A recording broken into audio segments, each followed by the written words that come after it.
2004లో చంద్రబాబు నాయుడు గారు ఓడిపోయిన తర్వాత హైదరాబాద్ అన్నది చంద్రబాబు చేతిలో లేదు. 2004, 2009 నాన్నగారు గెలిచారు.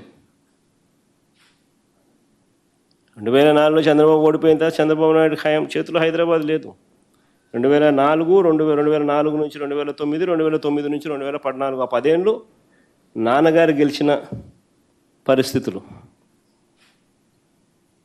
తర్వాత మరో 2 సార్లు కేసీఆర్ గారు గెలిచారు. అంటే దాని అర్థం ఏకంగా 20 సంవత్సరాల పాటు చంద్రబాబు నాయుడు గారికి హైదరాబాద్కి ఎటువంటి సంబంధం లేదు. అయినా కూడా ఈ 20 ఏళ్లలో జరిగిన అభివృద్ధి అంతా అయింది అంటాడు చంద్రబాబు నాయుడు బిల్డప్. నిజంగా ఆశ్చర్యం చెప్తాను, కొన్ని విషయాలు చెప్తా. అయ్యా చంద్రబాబు గారు 6 ఎకరాలలో ఒక చిన్న బిల్డింగ్ 1,40,000 SFT బిల్డింగ్ కడితే దాని పేరు హైటెక్ సిటీ అని పేరు పెడితే దాంతో డెవలప్మెంట్ అనేది అయిపోతుందని అనుకోవడం మూర్ఖత్వం. దాని తర్వాత నువ్వు వెళ్ళిపోయినావు. దాని తర్వాత రాజశేఖర రెడ్డి గారు ముఖ్యమంత్రి అయ్యారు 2004లో. దాని తర్వాత ఏం జరిగిందో చెప్తా. 2004లో రాజశేఖర రెడ్డి గారు ముఖ్యమంత్రి అయ్యారు. అయిన తర్వాత ORR phase 1, outer ring road phase 1 126 కిలోమీటర్లు started in 2006, completed in 2012,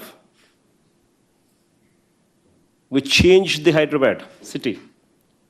PV Narasimha Rao Expressway, 11.6 kilometers flyover, India's largest flyover, started in October 2005, completed 19th October 2009.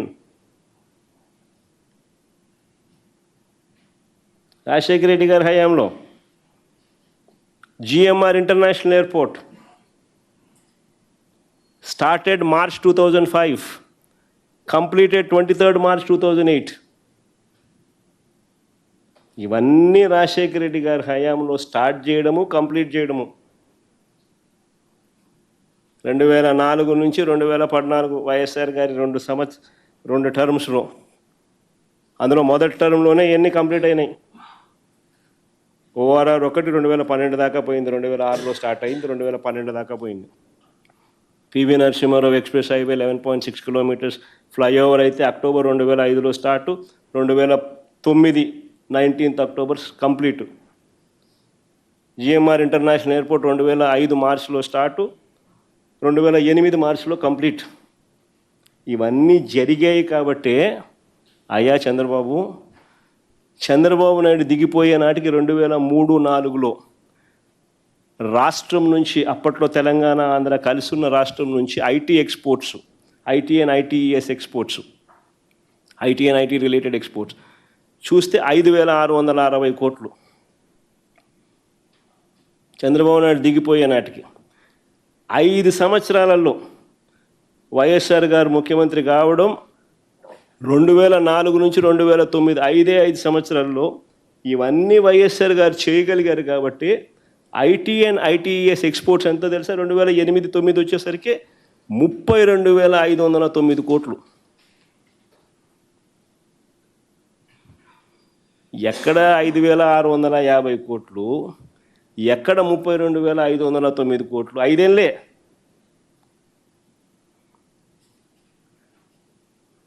ఆ తర్వాత సెకండ్ టర్మ్ వచ్చేసరికి, అది కూడా రాజశేఖర రెడ్డి గారు సెకండ్ టర్మ్, ఆయన చనిపోయినా కానీ ఆయన గెలిపించి ఇచ్చిన ప్రభుత్వంలో ఆయన కొనసాగింపుగా జరిగిన దాంట్లో, ఎందుకంటే ఇవన్నీ అయిపోయి చేశాడు కాబట్టి ఆ టైం అయిపోయేసరికి 2013-14 వచ్చేసరికి 57,000 కోట్లు ఐటీ ఎక్స్పోర్ట్స్ హైదరాబాద్ నుంచి.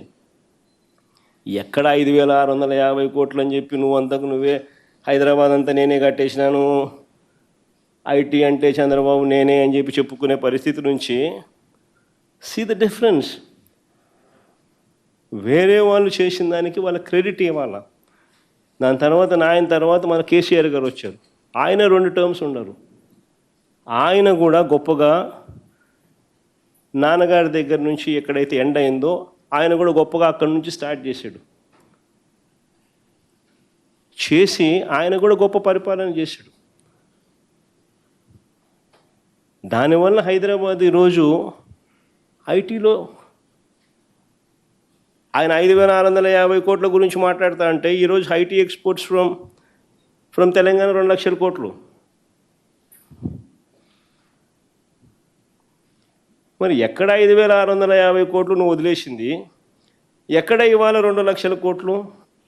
మన మధ్యలో 20 ఏళ్లలో ఇంత జరిగితే అది నేనుంటే నాన్ చేసింది మాత్రమే చెప్పా. కేసీఆర్ గారు ఏం చేసిందనేది నేను ఇంకా చెప్పాల. అది చెప్పకనే మొత్తం నేనే చేసిన, హైదరాబాద్ మొత్తం నాదే అంటే ఎట్లుంటుంది? ఈ చంద్రబాబు నాయుడుకి ఇది కొత్త కాదు. This is generally how his publicity stunt is. Credit వేరే వాళ్ళకి ఎవరికైనా కూడా ఇవ్వడు. వేరే వాళ్ళకు ఇవ్వాల్సిన డ్యూ క్రెడిట్ వాళ్ళకు ఇవ్వకపోవడం చంద్రబాబు నాయుడుకున్న దుర్మార్గమైన నైజం.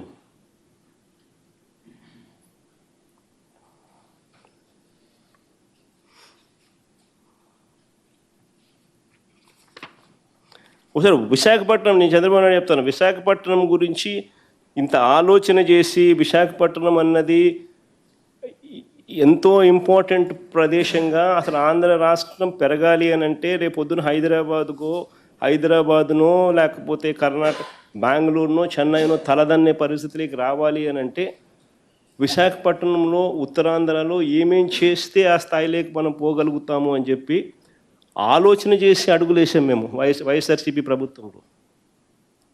అందులో భాగంగా మేము వేసిన అడుగులు భోగాపురం ఇంటర్నేషనల్ ఎయిర్పోర్ట్ 2,700 ఎకరాలలో చంద్రబాబు నాయుడు హయాంలో ఎంత తెలుసా అక్విజిషన్ జరిగింది? కేవలం 377 ఎకరాలు అంతే.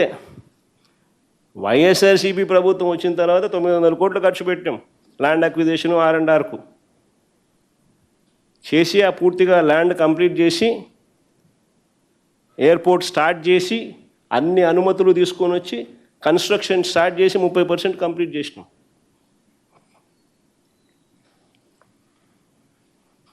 ఇంకో సంవత్సరంలో ప్రాజెక్టు కూడా అయిపోతుంది. ఉత్తరాంధ్రలో శ్రీకాకుళంలో మూలపేట కొత్త పోర్టు. శ్రీకాకుళం ఉత్తరాంధ్ర అన్నది ఉత్తరాంధ్ర దిశ మార్చాలి అంటే శ్రీకాకుళంలో ఒక పోర్టు రావాలి, పోర్టు వస్తేనే ఉత్తరాంధ్ర దిశ మారుతుందని మూలపేటలో ఏకంగా ఒక port, government port, land acquisition పూర్తి చేసి క్లియరెన్సెస్ అన్నీ తీసుకొని వచ్చి కన్స్ట్రక్షన్ స్టార్ట్ చేసి 30% పనులు కంప్లీట్ చేసినాం.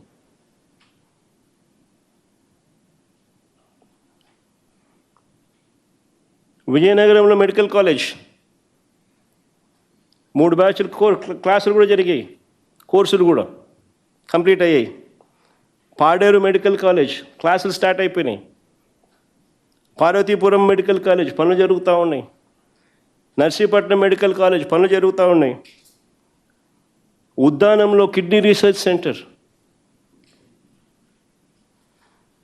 100 కోట్ల రూపాయలతో కిడ్నీ రీసెర్చ్ సెంటర్ బిల్డింగ్.